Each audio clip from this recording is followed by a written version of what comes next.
Global warming, climate change, climate disasters, ये सारी चीजें जो हो रही हैं जिनको हम विनाश कह सकते हैं, इसको रोकने के लिए अगर हम ये मानकर चल रहे हैं कि हमारे लोकल लेवल की जो म्यूनिसिपल कॉरपोरेशन है या फिर म्यूनिसिपालिटी या फिर हमारे डिस्ट्रिक्ट लेवल का जो एडमिनिस्ट्रेशन है, हमारे राज्य लेवल की सरकार, हमारे देश की सरकार या फिर यूनाइटेड नेशन लेवल पर जो एक्शंस ली जाएगी, उसके बाद ये सारी चीजें, ये डिजास्टर और इन चीजों पर ब्रेक लगेगी, तो ये हमारा सबसे बड़ा भ्रम है। हम एक इल्यूजन में जी रहे हैं। ये लेवल पर हो ना हो, होगा नहीं होगा, we can not say anything, लेकिन इसका एक ही सॉल्यूशन है, दैट इज इंडिविजुअल लेवल पर मैं और आप क्या कर सकते हैं। जब तक हमारी छोटी बड़ी आदतें इको फ्रेंडली नहीं होगी, तब तक क्लाइमेट चेंज का ये जो एक विशियस सर्कल, एक विशियस साइकिल जो स्टार्ट हो चुकी है, उस पर ब्रेक्स हम कभी भी नहीं लगा पाएंगे। दोस्तों, मेरा नाम है प्रशांत Mawani, you watching study close. एक लेटेस्ट रिपोर्ट सामने आया है। एज यू नो के 5 जून 2024 जो है, it was celebrated as World Environment Day. हर साल 5 जून को हम वर्ल्ड एनवायरमेंट डे के तौर पर सेलिब्रेट करते हैं, is it? Now the thing is कि जो लेटेस्ट रिपोर्ट आया है, it is very very shocking, एक चिंता का विषय है। इस रिपोर्ट को तो डेफिनेटली हम एनालाइज आज करने ही वाले हैं। सबसे इंपॉर्टेंट चीज जो है, दैट इज सॉल्यूशंस। कौन कौन से ऐसे स्टेप्स हैं जो हम उठा सकते हैं, इसके बारे में भी हम बात करने वाले हैं। It's going to be a very unique solution. It will help you not only with mitigating climate change या फिर क्लाइमेट चेंज को रोकने के लिए तो ये काम आएंगे ही, इसी के साथ साथ एग्जामिनेशन की तैयारी कर रहे हैं तो भी इसमें आपको कुछ इनोवेटिव क्रिएटिव स्टेप्स जो है वो आज मैं आपके साथ शेयर करने वाला हूं।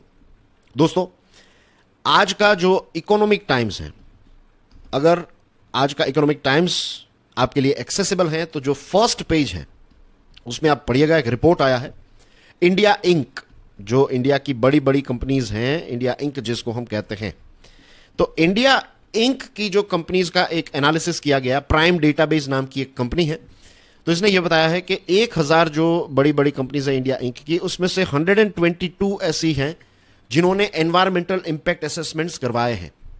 बाकी की जो कंपनीज हैं, दे आर जस्ट टॉकिंग, ये सिर्फ बातें कर रहे हैं, they are not delivering.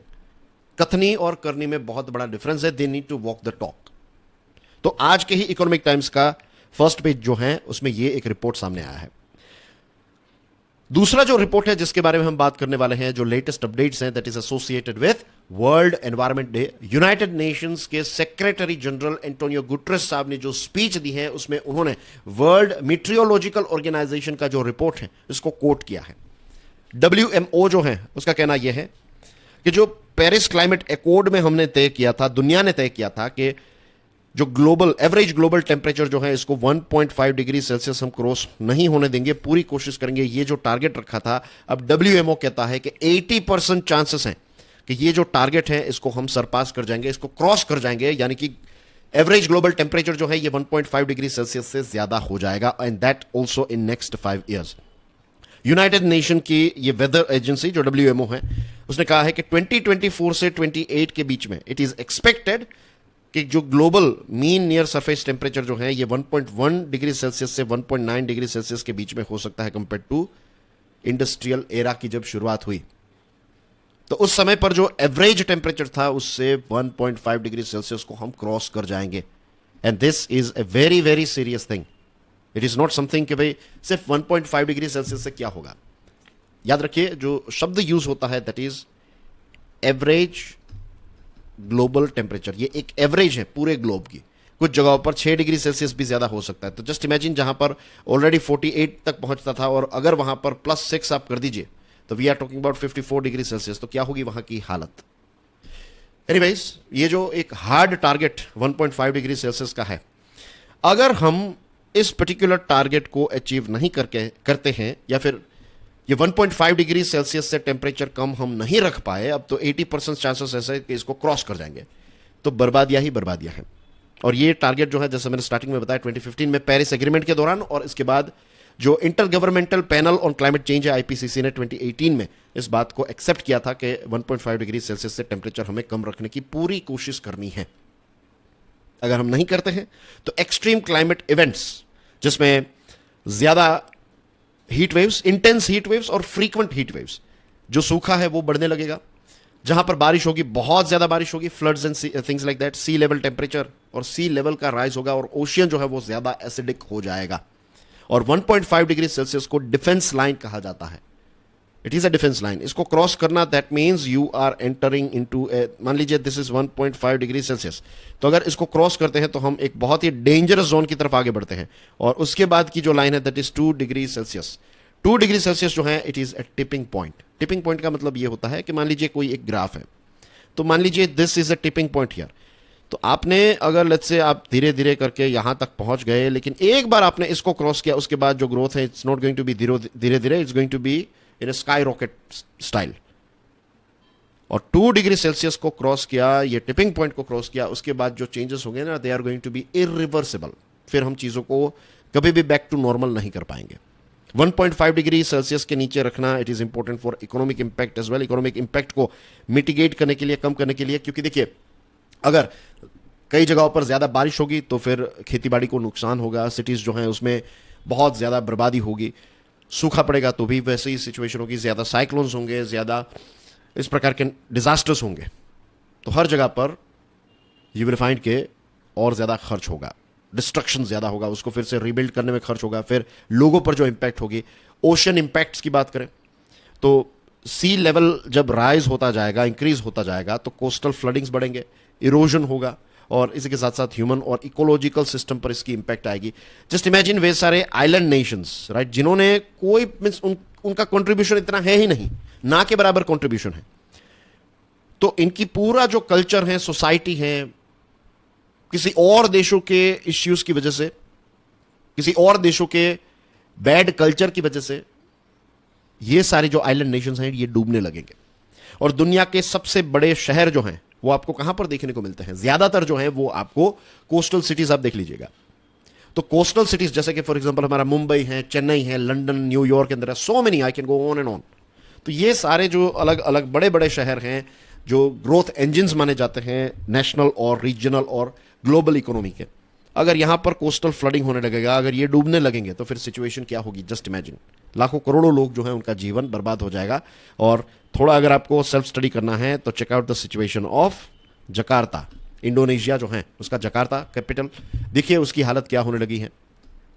Polar ice sheets जो हैं ये मेल्ट होने लगेगी, और ये मेल्ट होगी तो क्या होगा?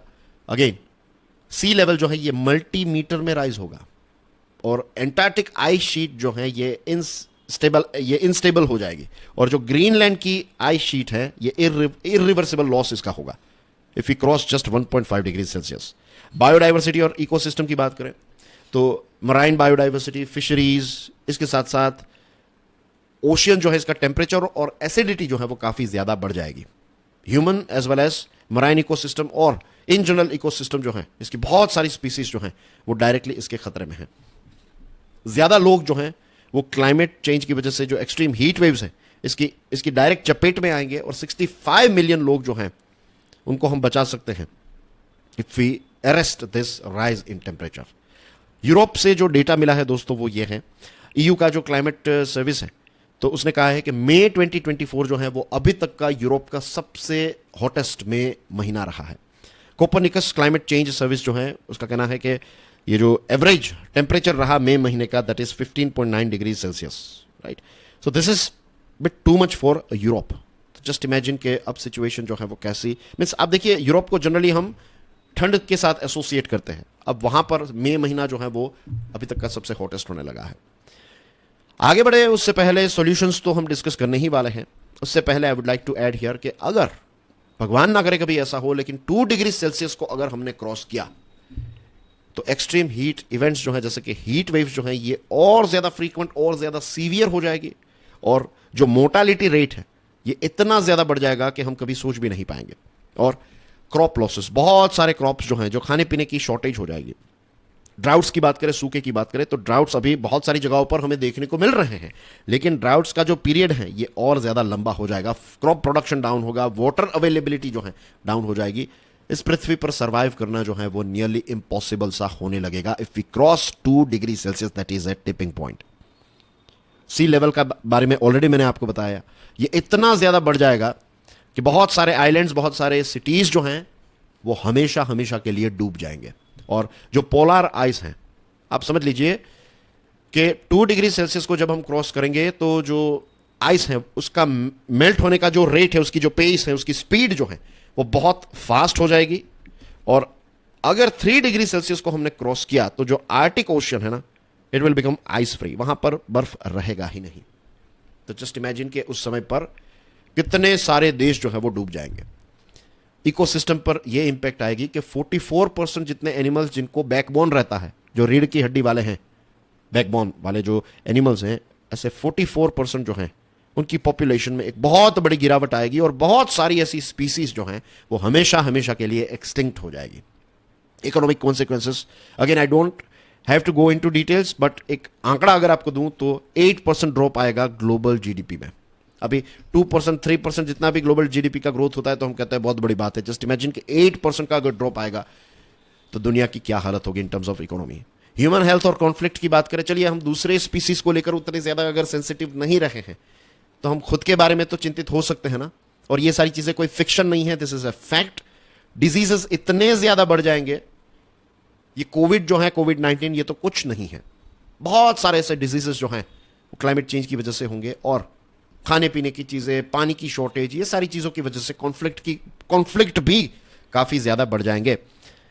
जस्ट एक छोटी सी बात, मास्क, कोविड का जो मास्क था, जो पीपीई किट्स थी, इसको लेकर अगर यूएसए और जर्मनी एक दूसरे के आमने सामने आ सकते हैं तो फिर पानी नहीं होगा, खाने पीने की चीजों की शॉर्टेज हो जाएगी। This reminds me of Interstellar. Film देखी होगी शायद आपने, इंटरस्टेलर। उसमें यही सिनारियो दिखाया गया है कि क्लाइमेट चेंज की वजह से अब एक के बाद एक क्रॉप जो है वो खत्म हो रहे हैं, और फिर ऐसी एक सिचुएशन आ जाती है कि अब हमें इस प्लेनेट को छोड़कर दूसरे प्लेनेट पर जाना ही पड़ेगा। हमें कोई ऐसा प्लेनेट ढूंढना पड़ेगा जहां पर एटलीस्ट हम फॉर टाइम बीइंग जा सके। देखिए, Interstellar was an imaginary film of course, लेकिन उसमें जो सिनारियो बताया है दैट इज, ऐसा लग रहा है कि भगवान ना करे कभी ऐसा हो। तो चलिए, ये सारी चीजें जो हैं वो हो रही है, होने वाली हैं, हो सकती हैं।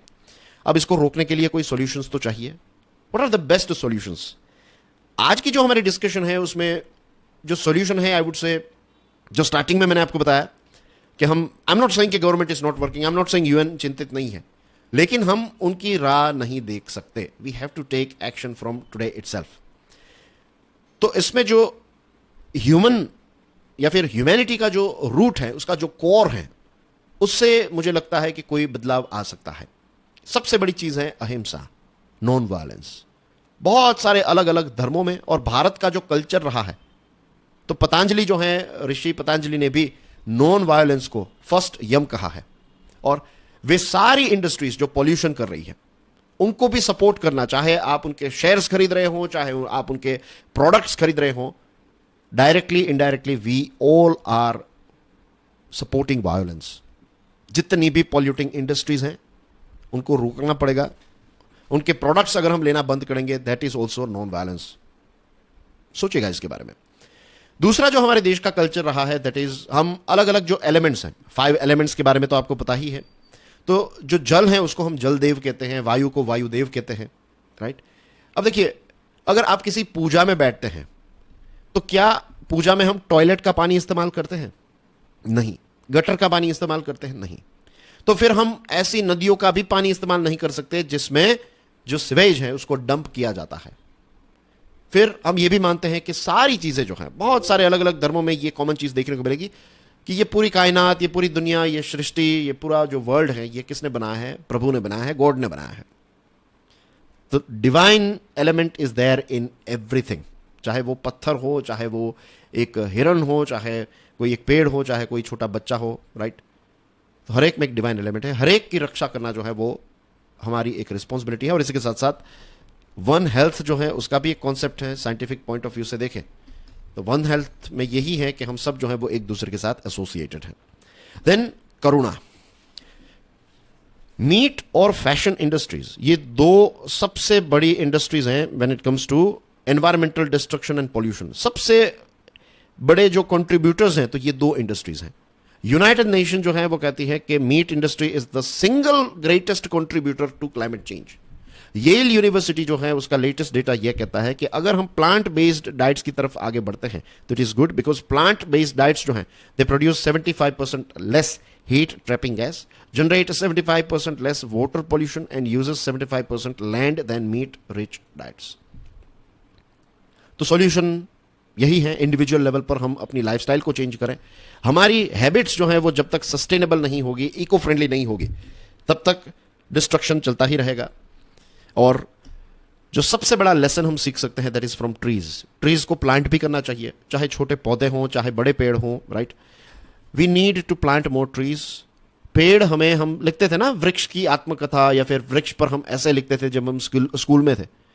तो the biggest lesson that we can learn from trees is they are givers. और ह्यूमन बींग्स की बात करें, मैक्सिमम लेवल के, मैक्सिमम पर्सन जो है ह्यूमन बींग्स के, we are takers, we want things. हम कुछ ना कुछ इस प्लेनेट में से अपने लिए मींस बटोरना चाहते हैं. लेकिन trees are givers. We need to become givers. अगर हम गिवर्स नहीं बनेंगे तो ये 2 डिग्री सेल्सियस का 3 डिग्री सेल्सियस का जो मार्क है वो भी क्रॉस हम कर जाएंगे. So dear friends, I hope आज की डिस्कशन से लेट्स होप कि एक नया बदलाव आए, एक नई विचारधारा पैदा हो, एक नई सोच के साथ हम चीज़ों को सीरियसली लें. And that's basically everything from my side. मैंने कोर्स डिजाइन किया है, इसका नाम है limitless leadership. It is available on our website. Website की लिंक डिस्क्रिप्शन और कमेंट सेक्शन दोनों में है. Do check out my YouTube channel curiously education. Thank you very much for your love and support. God bless you all. जय हिंद.